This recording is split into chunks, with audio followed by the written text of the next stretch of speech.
Well, good afternoon, everybody. It's Gordon Stone here. I'm one of the directors of the Agri-Business Development Institute, and as you can see with our first slide there, today our webinar program is all about getting into organics, and that's part of our focus of the Northern Beef Business Mentoring Program, and also the focus of our other programs which are looking at creating high-performing, self-managing and profitable beef and agri-businesses.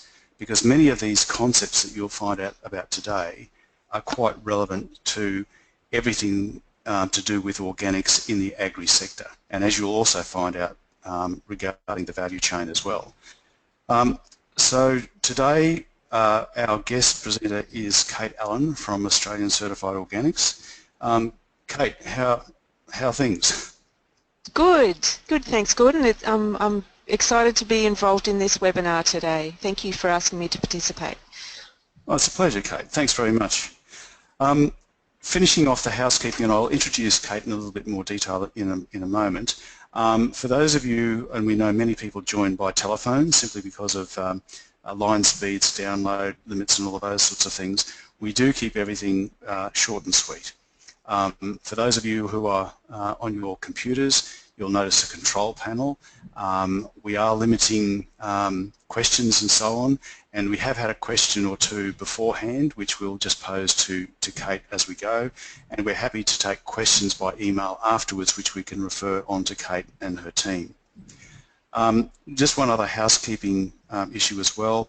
When we come to the end of the webinar, we're also going to ask you to complete the feedback sheet. That's extremely valuable to us because, for example, we've discovered that people from around Australia participate in these webinars with a range of different interests, so it helps us tailor future webinars as well. So let's just move on. Kate, we've got your smiling face there. There's a quick summary of who you are, that you specialise in the certification area and work particularly for Australian Certified Organic, which is a sister organisation, I believe, to Australian Organic. Is there anything you'd like to elaborate about all of that before we move on? No, I think you've pretty well summarised it there, Gordon. I'm involved in helping you to achieve organic certification. So if you've got any questions in that regard, please feel free to contact me and ask me more specifics. Excellent. Well, thanks, Kate. So, as we always do with our webinars, we always cover off our 12 pillars of business best practice, which is really our bread and butter. And so our whole focus with the sort of programs that we're involved in, which are supported by a range of those partners, as you saw, like AgForce and the Department of Agriculture and Fisheries in Queensland, Meat and Livestock Australia, and Moore Stephens, now Crowe Horwath. It's all about helping people think differently about their business and address the business side rather than the production side of their activities. So the first of our pillars is all about the idea of having a clear roadmap about where you're taking your business. Today we'll be discussing about one of those high-value market opportunities, which happens to be organics. And when you're involved in something like organics, it's about how you think, a bit like some of the bigger businesses, which is in a very systematic and structured manner. We always talk about the money, which is pillar 4, about financials. Inevitably, when you get involved in an expanding business, you need to think about the people side of things, which could be workers or contractors or, in particular, family members. And today, it's to engage in systems, because people involved in organics have to be very systematic in what they do, which Kate will be touching on. Then we move on to business risk, legal risk, and thinking about setting your business up so it can be a self-managing operation, which is how we view succession. And then we move on to sales and marketing and how you might engage with others through value adding and leverage. And often the thing that sometimes trips us up is how to communicate externally with our customers and internally in the business, quite a critical issue.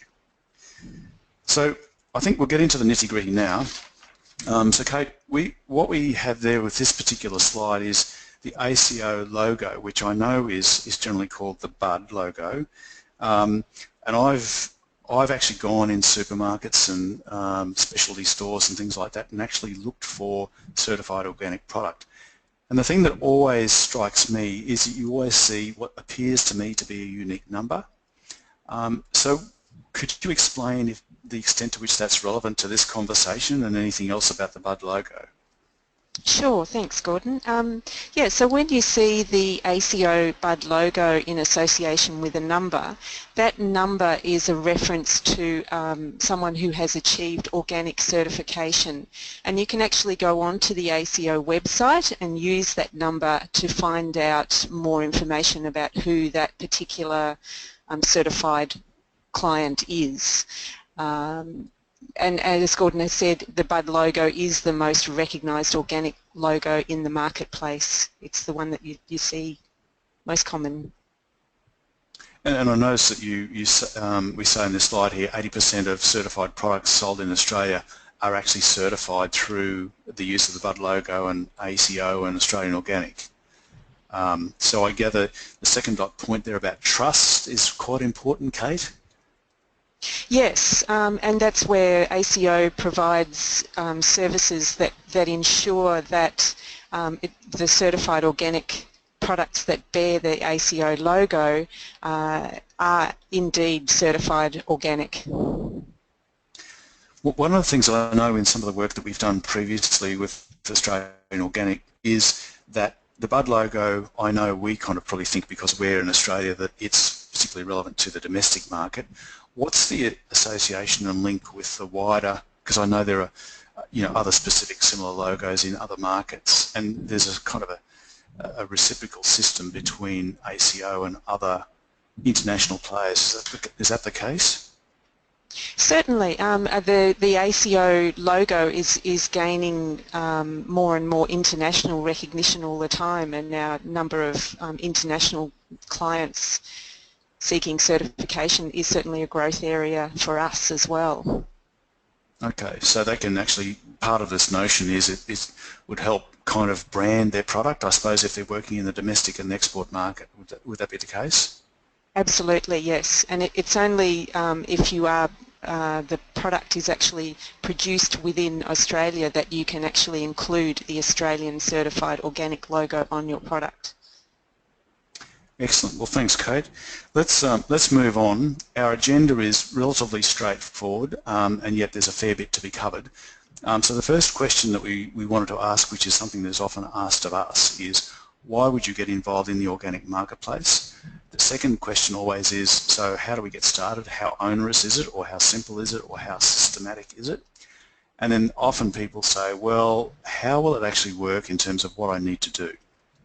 So that's our brief tour of organics today will cover off those things. I guess in the conversation I had with Kate earlier, we actually asked the question, which is placed here, which is a bit how we view our work with clients, starting with what we call the end in mind.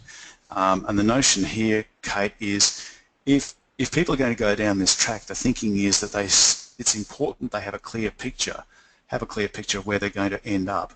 It might not be just an animal that's being certified, but maybe it's where the meat is going to end up. Or if it's a horticultural product, is there a high value market niche for what they're producing? Is that the way it's wise to think about all this? Absolutely, Gordon. I always recommend to anybody that rings in to inquire about organic certification to actually do your research as to what market you want to target. Not only does that help you refine your business plan, but it also identifies which certification services are most relevant for you. For example, if you can gain access to, for example, the US market or the Korean or Japanese market with your product, then you may require organic certification to their standards. So we can provide you with more tailored certification services once you've done your research. And Kate, does that cause much variation in how people go about the certification process, if they're tailoring it to a particular marketplace? To a degree, in terms of possibly some of the what we call inputs, or things that they're going to use, for example, land fertility inputs, their pest control inputs, their disease management inputs. Some of those need to be assessed for compliance with the different international standards, and that's a service that ACO does offer. Excellent. Okay. Well, look, I'm watching the time, so we'll continue on.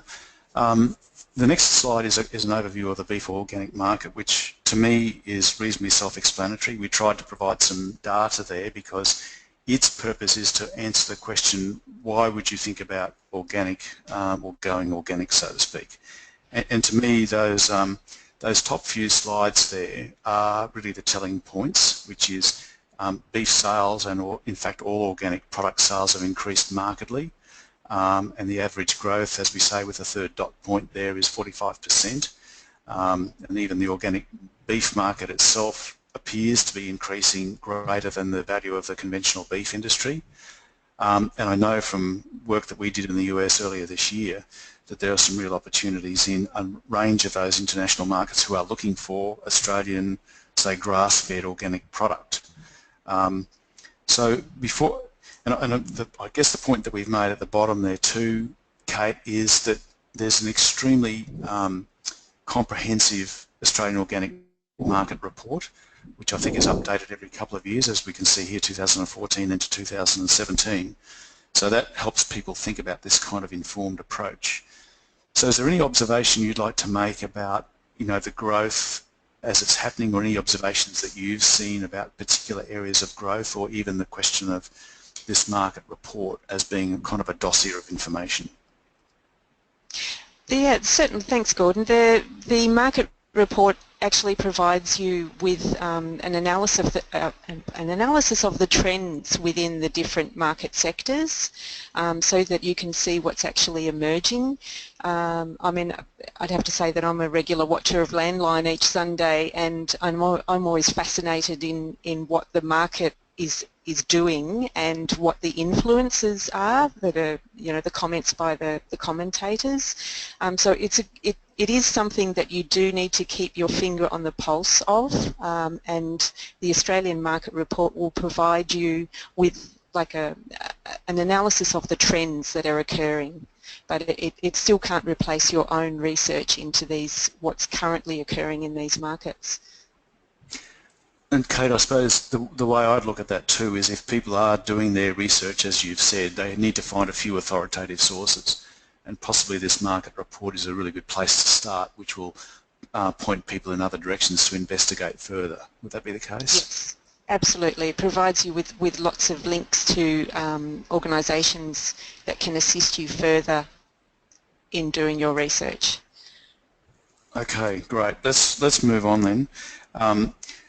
I guess the question of why do organics is again kind of replicated in this slide. To me, one of the really big things is that second dot point about demand far outstripping supply, because I remember talking to somebody in one of the beef supermarket chains who said we would actually love more organic beef. The problem is we just can't get enough of it. And then I guess the other thing too is that third bottom point about large agricultural players entering the marketplace, because it seemed to me that everything I've heard in our work with Australian Organic up until now is that we've been getting close to this tipping point, and once the larger players enter the marketplace, it indicates a degree of maturity. So I think that's probably one of the big take-home messages from all of this. The market is increasingly mature domestically and also export, and every time we engage with the likes of Austrade, we hear the same sort of discussion about Asian markets and US markets just wanting more Australian clean, green, sustainable, safe, organic product. So anything to add to that one, Kate? No, I think you summed it up really well, and that would concur with my observations of what's happening internationally as well, as various countries improve their wealth. They're also starting to seek certified organic products. Excellent. So that's a good market research place to start, we'll call it. Absolutely. Kate, one of the things that we talked about earlier that's not on this slide and I wanted to touch on briefly is the notion of how people go through getting into organics, which is what we'll come to in a minute in terms of the mechanics. But I guess the process, the next slide we're about to move on to, it talks about the value chain, but there are a couple of terms that you've used, one of which is the notion of being in conversion. So that's the kind of transition period from being a conventional grower to a fully fledged organic grower. And then you use the term certified organic status. Could you just elaborate on both of those at this stage, just to give some people some insights into what that means before we move on? Certainly. So to achieve organic status, certified organic status, you need to be able to demonstrate 3 years of compliance with the certified organic standards. Now the international standards differ to the Australian standards in the requirements for what we call an in-conversion to organic period. Say, for example, if you were seeking certification to the USDA National Organic Program, if you could demonstrate compliance with their standard for the previous 3 years, there is the opportunity to go straight to certified organic status. If you're seeking certification to the Australian standards, there is a requirement to go through a 1-year in-conversion period as a mandatory thing, provided you also have the records that demonstrate the 3 years compliance. It is again, you know, getting into the specifics of your situation, it is actually better if you would like to contact ACO and speak with one of the certification officers, and we can answer your questions from your specific situation in regard to how long it would take you to achieve certified organic status. So I guess drawing this to a close, Kate, and I guess making an observation and asking you to comment on it. So people getting involved in organics have often said to me, so what do we need to know? So possibly one of the things that people don't know they need to know is to have that conversation about in-conversion and international standards and then the certified organic status, just so that they're really clear about that. Would that be the case? Yeah, I would highly recommend that, so that you know what you're getting yourself into before you actually submit your application. Excellent. Okay, and we'll cover the application process in a couple of minutes as well. One of the things that people often talk to us about too is the extent to which the auditing process is onerous, or the extent to which the auditing and certification process flows through the whole value chain. And there may be, say for example, beef producers or horticultural growers or whatever listening to this who are thinking, well, as long as I get myself certified, well, then that's a major step forward. At the same time, though, I think you also suggested that it's important for people to understand, as their product goes to market to whoever is the end customer, which might be people in this value chain, we also have to look at the trust and integrity of the certification status throughout the value chain, and also ensure the auditing process is the case. Is that so? Yes, it is. There's a requirement that every step in the chain needs to have a certified organic status. So, for example, if you're a producer producing beef, you would need to locate a certified organic abattoir to have your livestock slaughtered, and then you would need a certified organic meat processor or butcher to actually cut the meat up for you before it can actually kind of go on and be sold to the consumer.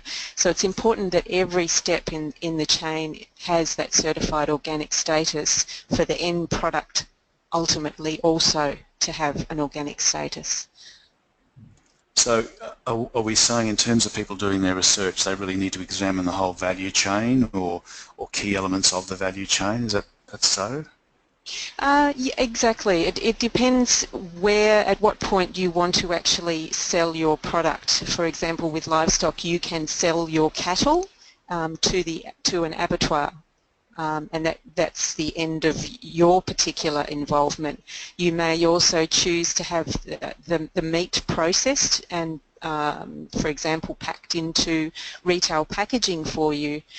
And so you would need to make sure that all of those steps in that chain were certified organic for that meat that you might take, for example, to a farmer's market to sell. For it to be able to claim certified organic status, the abattoir would have to be certified, the butcher would have to be certified. And then the packaging all has to be kind of dealt with as well to make sure it's all of the right standard, there's no chemical inputs or whatever it may be. Would that be so? Yes, that's correct, Gordon. Okay. Thanks, Kate. I'm just keeping an eye on time again because our objective is to have this done in 30 to 40 minutes. So now, I guess, as we move on to step 2 in our agenda, which is getting started on the steps to certification, and the people who want to drill down into detail are inevitably going to ask us how we go about this process. So in many respects, I'll probably hand this over to you, Kate, to step us through. I guess one of the things, though, that I'm aware of through some of our past work is that people ask, how onerous is this application form or application process? How complex does this organic farm plan need to be? How does this auditing process work, and again, how onerous is that, and do I get a slap on the wrist or do I get some support to change whatever needs to be changed? So would you mind just briefly running us through the process?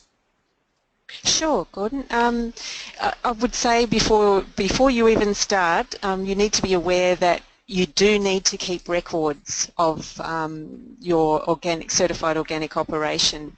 They're important, as I'll explain a little bit later, in the auditing process, but you do need to be able to and be willing to keep all the records that are required. So the application process, so step 1, actually involves completing the application forms, and they've been designed to be as user-friendly as we can, so they kind of guide you through the process and ask you questions to prompt you to provide the information that we need to determine whether you would be eligible for organic certification. So once you've completed your application forms, you send them into the ACO office and they're reviewed in the office, and if there's further information that we need or some clarity on a particular point, you'll be asked for that information as what we call a corrective action request, and then you can communicate with the certification officers to clarify what information is actually needed. Once what we call that document review is complete, we can proceed to an on-site audit where one of our ACO auditors will come out and visit you actually on site, and basically they're checking to see that you are actually doing what you said you were going to do in your organic farm plan, and that you are keeping all the necessary records that we can verify that the end product does indeed meet these organic certification requirements. So the auditor will then fill in a report and they send that back into the office. That report goes through a certification review process, and a decision is made as to whether certification can be granted. Kate, roughly how long would that process go if it's reasonably streamlined and people have got their information together, or how long could it sort of blow out to if people need to go and sort of reorganise things? Is timescale an issue? It can be. Possibly again, if all the information is provided in the initial application forms and the ACO office doesn't have to ask for too much additional information, it can proceed to audit relatively quickly. There is the opportunity to fast track your application if you need to get your organic certification more urgently. The only requirement on that is that we can actually get an auditor to your location within a reasonable time frame. So it does depend where you are in Australia and where our auditors are, that we can actually ask them to drop what they're doing, so to speak, and go and do your audit. So the whole process, if it was fast track, can be achieved in, for example, about 4 to 6 weeks. typically it would be more like 2 to 3 months that it would take to achieve organic certification, and that's assuming that further information doesn't have to be requested. Okay, good. And so once again, I guess that's the value of knowing up front what it is that's ahead of people and being able to get all of the information that's required well beforehand and then just go through a seamless application process. That's correct, yep. Kate, one thing that we haven't dealt with here is the notion of once you start the application process and you get a decision towards certification, I'm presuming that drops you into the in-conversion process, and then there's a regular auditing process that occurs after that. Is that the case, and how does it work? Yeah, again, I'd encourage people to contact the office to get the specifics regarding their particular situation. If you're applying for the Australian standards, you do need to go through that minimum 1 year in conversion period. If you're applying for international standards and you can meet their requirements for the previous 3 years, it is possible to go straight to certified organic status. Once you've actually been granted certification, there is an annual audit requirement, so that means roughly at the same time each year an auditor will come out and audit your operation for compliance with the standards. Okay, good, thank you. Is there any sense in talking about costs to do any of this, or is that the sort of thing that's better off discussed when people start the application process or start digging into detail? I think it is better because it depends what certification services you're seeking as to what the cost would be, and yeah, we do have a fee schedule that goes out with the initial application documents, and we're always there at the end of the phone to help you work out what the cost would be for your specific situation. Excellent. Okay, thanks. Kate, we'll move now to just start to draw things to a close, but one of the points that people always ask us about is what's okay and what's not okay when it comes to doing organic things. So maybe could you give us some insights on this slide 3 about some of maybe the things that people need to be aware of in these matters. And then we'll move on to the next slide, which is about management practice, and we might just use an example or two to kind of become specific. So out of these practices, anything in particular that people's attention needs to be drawn to? Well, in terms of biodiversity, there needs to be a minimum of 5% of your property set aside for biodiversity, so that you're actually actively managing that area to increase the range of plant and animal species that are available on your property to satisfy that requirement. Without going into too much detail. Sorry? Okay, so that's I'm thinking like that's the native plants, native animals in shade lines, shelter belts, or you know, little excluded areas of scrub or something like that. Is that what we mean there? Exactly, yeah. So it's, you know, providing wildlife corridors, yeah, diversity in terms of the range of plants and animals that are on your property. Okay, thanks. Well, I'll let you continue on. Okay, I won't dwell on any particular point for too long, bearing in mind the time factor. So that, you know, you need to be aware of what your neighbours are doing and how their practices may impact on your organic certification. An example would be you need to, if they are using what we call prohibited input chemical synthetic sprays, you need to put some measures in place to ensure that the certified organic property can't be contaminated by those, and that might be through a range of practices involving, you know, communicating with your neighbours, setting up buffer zones, planting trees to limit the amount of spray drift, for example. Again, without going into too much specifics, there are requirements with organic management in terms of how you actually cultivate, how you would rotate your crops, and the tillage practices, kind of you're trying to minimise those to minimise disturbance to the soil. But as I said, mentioned in the application documents, they actually kind of walk you through what the requirements are in these areas. Okay, thanks. So let's move on to the next slide, which is more about organic practices.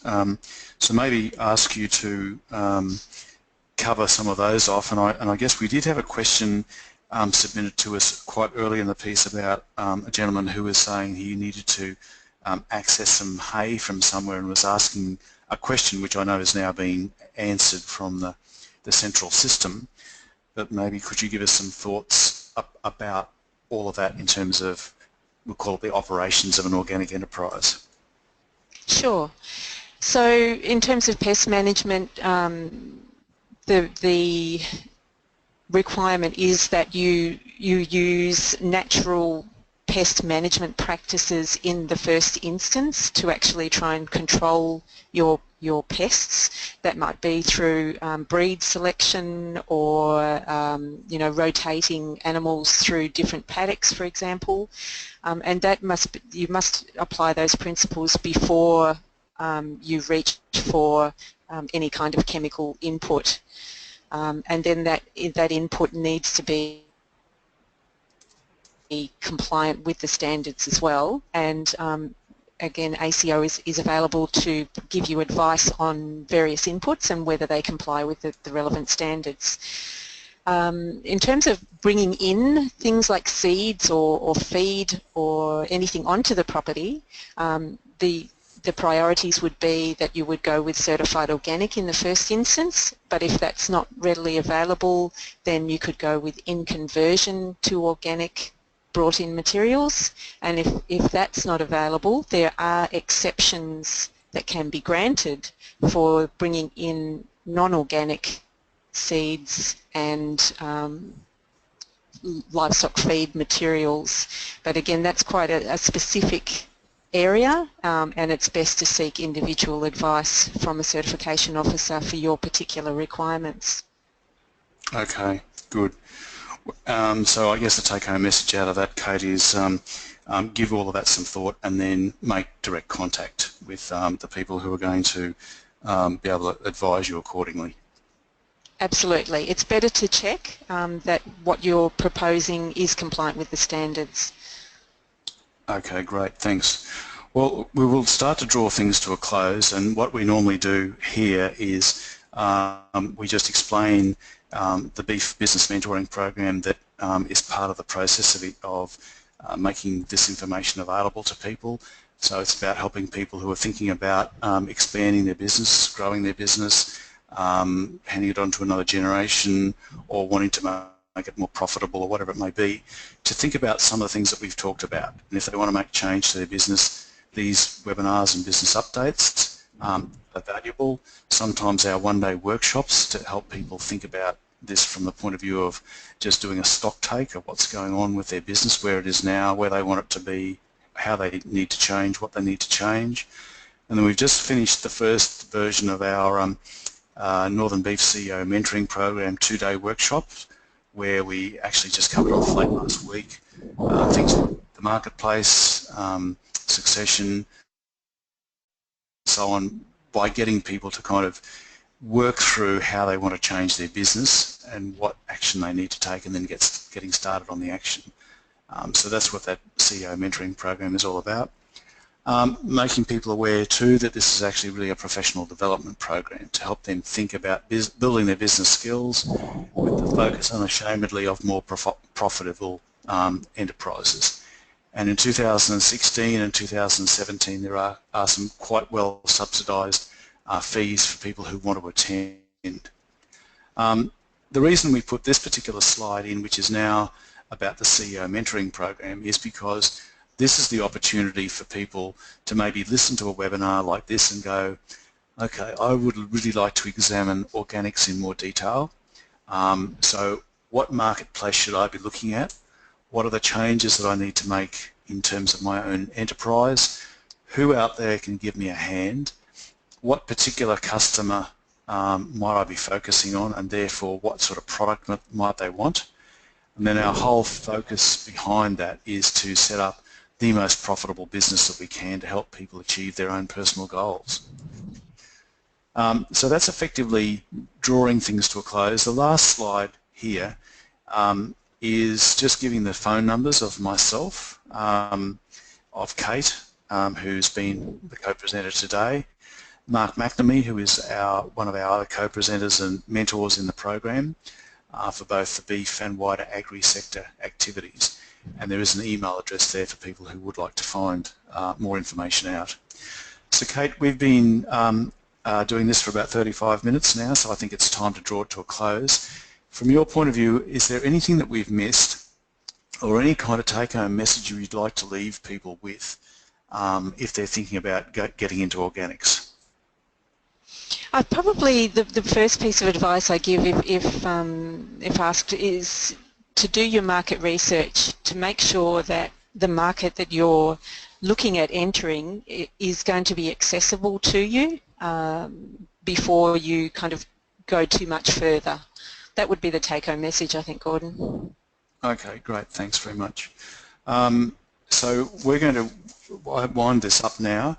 I know Dave's in the background looking for any questions and things like that. So if there are any questions that do come out, we will send out an answer to those questions to people who've participated. And Kate, on behalf of us all, I'd like to thank you very much for your time and for your thought in helping us put this presentation together. And if people would like to talk to you, I'm sure they're going to make contact. Absolutely. Thank you for the opportunity, Gordon. Well, thank you all. We'll draw it all to a close. Thank you. Goodbye for now.